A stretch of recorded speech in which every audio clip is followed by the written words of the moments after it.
to get into a pool. He didn't need to get into a pool. He only needed to stand in pit lane. Yeah, and it is that's what you have to do at this stage. Toprak doesn't want to be too cross-eyed when he's out on the bike, but he's still pretty relaxed at this stage as we wait to find out when we'll get a new schedule here. But you can see just how quickly the conditions have changed.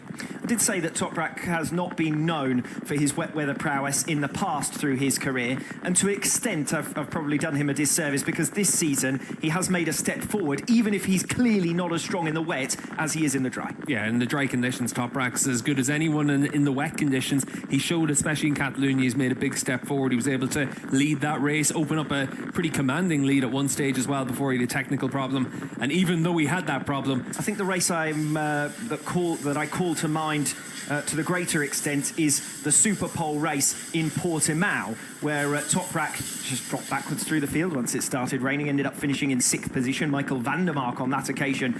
He'll also have to be more cautious, knowing that he's got a championship points he needs to score. Well, the other side of that coin as well is in Portimao it was quite changeable. It was drying out. In these conditions, if it was to start anytime soon, that's where it would be a very stable weather conditions in terms of the conditions out on track. So you would be able to get faster and faster as the race progressed. You'd be able to understand where the grip is. That makes it very different. But you can see there for the GRT Yamaha squad just how much rain did come down. Everyone absolutely soaked in their pit. Still warm out there. It's 26 degrees, 27 degrees, so it is very tropical, typical of what we get here in Southeast Asia.